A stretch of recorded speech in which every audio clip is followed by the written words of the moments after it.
Good evening, everybody. Once again, this is a UFC on FX 7 post-fight recap with Bear Thunder Heart.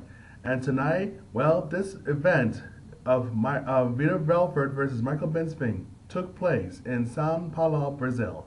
And boy, I tell you, when any event, especially the UFC event, or any combative sports, any sporting event for that matter, takes place in Brazil, oh my goodness, you can expect some different energy there. And you expect some actual expression of people, how they really feel about things in ways that I just wish more American fans in certain sports or whatever would have more of the passion and the feelings that the Brazilians exhibit. So the Brazilian fans exhibit. That's why I like to watch things that happen in Brazil, because these people have that kind of passion where they actually exhibit their whether it's disapprovals or approvals or otherwise. So in any event, there were some few fights that I didn't get to see tonight. However, I still got the results of it, and there have been others that I have seen, so I'll talk to you about those briefly. So here we go.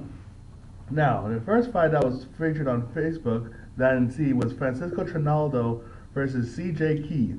And the winner is Francisco Trinaldo via submission with a triangle choke. I mean, I'm not surprised at that, because I've seen Trinaldo fight, and this guy is like a buzzsaw. Yeah, he's very powerful, yet he's also very technical. He knows what he's doing, but he's also very strong and fast.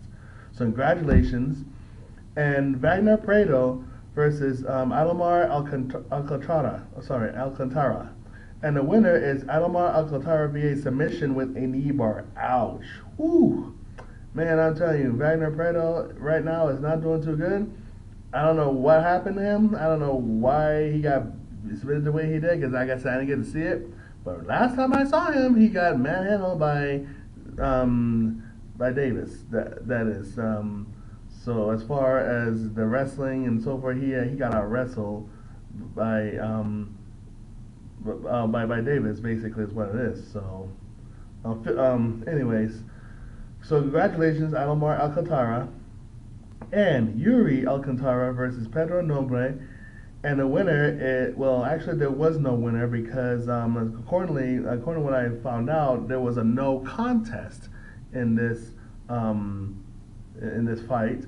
And I guess supposedly Pedro Nobre couldn't continue through the injury that he had sustained in the fight. Normally, I don't know what happened. Like I said, normally when a certain person couldn't continue due to injury, they would normally reward the contest to the person who's healthy, but I don't know what happened, so I can't really necessarily explain. But one thing is for sure, there was a no contest, and there was no winner. So, tough break for both of them. And Edson Barboza versus Lucas Martins. And the winner is Edson Barboza via submission due to strikes. So it's a tap out to the strikes. I mean, basically what all that happened was they were both striking really fast, hard and furious. And Edson Barboza definitely had some good technique. He definitely had more of the hits. And Lucas Martins, basically what all boils down to, he just rushed right into it. He got in too much of a hurry. He got caught with a jab. He actually fell, and that's what stunned him. And that's when Edson Barboza just jumped on him and started pounding him really fast and furious. I mean, Lucas Martins got overwhelmed by the speed, the strength, the aggressiveness or velocity and the energy of Barboza to a point where he just tapped out because he got overwhelmed, and he got punched and he tapped out to the strikes. So congratulations, Edson Barboza, on an excellent victory is what I mean to say. Oh, and by the way, the guy that I was talking about is Phil Davis, that beat up Wagner Prado, by the way. I couldn't remember his name off the bat during that moment, but it was Phil Davis that beat up Wagner Prado the last time. So just thought I'd mention that before I continue to forget. Anyways, next fight will be Diego Nunes versus Nick Lentz. Now, a lot of people many people who have had some picks said that Diego Nunes was going to beat up Nick Lentz, and a lot of people have expected that. Well, not tonight, because Nick Lentz ends up winning via unanimous decision. And I think what's been going on is I've been hearing some talk, a lot of it as far as Nick Lentz been having problems with the UFC, with the management and so forth. And the management could not wait to have Nick Lentz lose. And because they want him to lose so they can kick him out. I don't know if it was a rumor or what's the story, what's going on with all that. because I haven't really done the great research regarding Nick Lentz and his situation with the UFC, which would not be surprising because Tito Ortiz had problems with Dana White in the past, Anderson Silva, BJ Penn, so the list is going to go on with that. So, and with that being said, I think what happened is, if that was the case, psychologically, I think what really did it, besides the great wrestling and the great ground and pound and the great takedowns and everything, which all helped all these 3 rounds, by the way. He dominated him in the 3 rounds. But what really got him going with Nick Lentz, I believe, was the fact that UFC management backed him to a corner. If that was true, that they were going to probably kick him out or whatever the case may be, or have him have his last fight against Diego Nunes, just like what happened with Tito Ortiz. When he was backed against the corner, when he fought Ryan Bader, Tito Ortiz just came out gunslinging and put that and actually slapped on the guillotine choke on him and tapped him out, and his job was safe. Well, I'm starting to think this is what happened with Nick Lentz. I think Nick Lentz got put to a corner, and he came out fighting. He came out fighting not just Diego Nunes. He wasn't just fighting Diego Nunes tonight. He was fighting the whole UFC management. He was fighting his future. He was fighting for his future and for his livelihood. And when you put a man's livelihood on the line, I don't care who the hell you are or what the hell you are, that man's livelihood on the line, he will come out swinging. He will come out fighting like there has been there's no tomorrow. Like he has nothing to lose. When you put a man's livelihood on the line, it may even be better than fighting for a championship belt. And I know I'm going on with this preliminary fight here, but I think there's a lesson involved in this, guys. And I mean, when a job is on the line, I mean, a real job is on the line, and this person knows it, or then the person knows something. Anybody with any pride that actually cares about this job would fight for it, would fight for the job, and that's exactly what Nick Lentz did tonight. And on top of that, his father has cancer. My goodness, I hope Nick Lentz's father gets well. Oh my goodness, I'm sorry to hear that his father is sick too with cancer, in a hospital that he couldn't even show up. You see what I mean? I mean, these things that came back with, that have been so against Nick Lentz, he channeled that energy and actually put it to good use and fought his way to victory.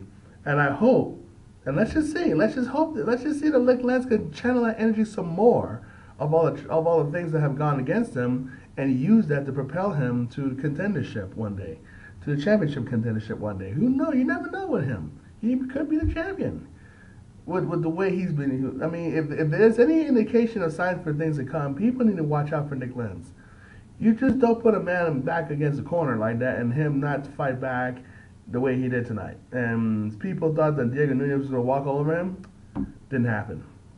You just can't touch something like a man's father getting cancer and put in the hospital, and then your livelihood's on the line too. You just can't touch that, guys. Maybe people may think I don't know what I'm talking about. I don't care what you feel, what you think. I know what I see, and I've seen this before in many other places. So congratulations, Nick Lentz. I know I've taken a long time. I know I'm talking about the main event. Well, I'm gonna talk to you a lot about that too when it comes down to it. But Nick Lentz, congratulations, and I hope your father gets well soon. So. All right. In this next bout, Ronny, in this preliminary fight, the last, actually no, it was second to the last one actually before the event. Ronny Marks versus Andrew Craig, and the winner is Ronny Marks via unanimous decision. I mean, Andrew Craig did some good strikes here and there, but he didn't really have a lot of answer to Ronny Marks' takedowns. He didn't really ground and pound, but he held him down. Submission attempts a lot in the second round. Tried to slap on the Kimura, didn't work. Slap on the rear naked choke, didn't necessarily work. But he had him, basically in a lot of trouble.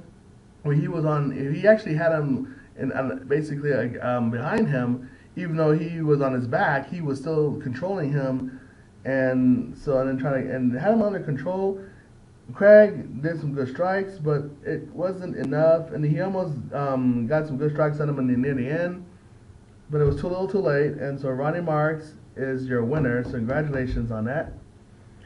And this split decision victory, this split decision, let me put it like this: Godofredo Pepey versus Milton Vieira, and the winner via split decision is Godofredo Pepey. Now that decision had a little bit of a controversy with it because I honestly thought that Milton actually could have won that one, but I guess the judges thought that Pepe looked fresh and looked more aggressive, I suppose.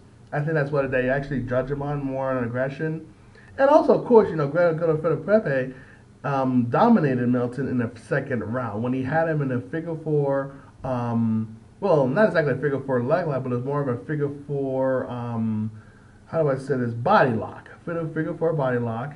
And he was behind him, and he would just kept on pounding him and submission attempts and all these different things that he has done, that he tried to do. So, and as far as the third round could be anybody's ball game in the case, but Godofredo Pepe had him going, and then Milton started dominating him at like the second half of the third round. So it was a crazy decision, I have to say. I mean, it could have gone either way, but boy, I mean, the boos that went on was just crazy. I mean, they were just booing with that split decision. They really thought that Milton Vieira had it won. I thought that he had it won too, but the judges don't see it that way, and I think, like I said, I really feel it was more on aggression more than anything else, because Milton Vieira could have been more aggressive, but he also got tired too. So I mean, what can you do, right? So in the event, Godofredo Pepe on your first victory in UFC. Congratulations. All right. Now, beginning of this event on FX, it was of course the first fight on the main event, the main card, is Thiago Tavares versus Khabib Nurmagomedov. Actually, it's Nurmagomedov. Yes, sorry. So it's Nurmagomedov.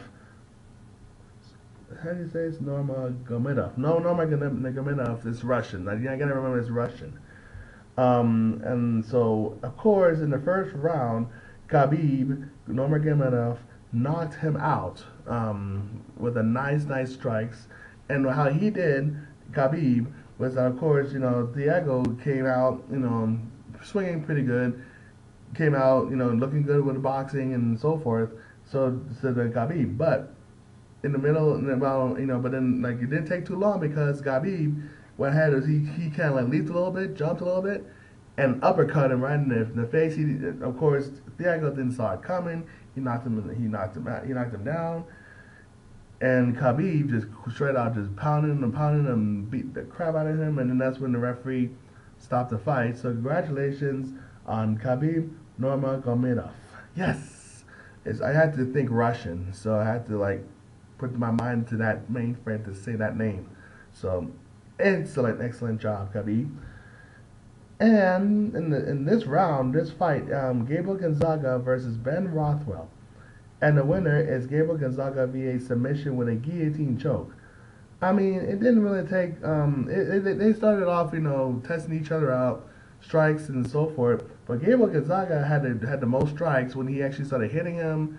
And Ben Rothwell was too, and they were tying each other in the fence, various other things like that. And he had him busted up open and things like that too.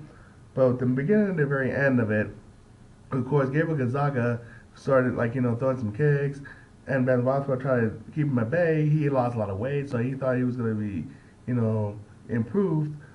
But Gabriel Gonzaga just kept on coming at him with nice, solid punches, right, straight hands to the face, not just once, but twice, dropping Ben Rothwell. He dropped his head so low that, of course, Gabriel right away aggressively snuck in and tightly the guillotine choke.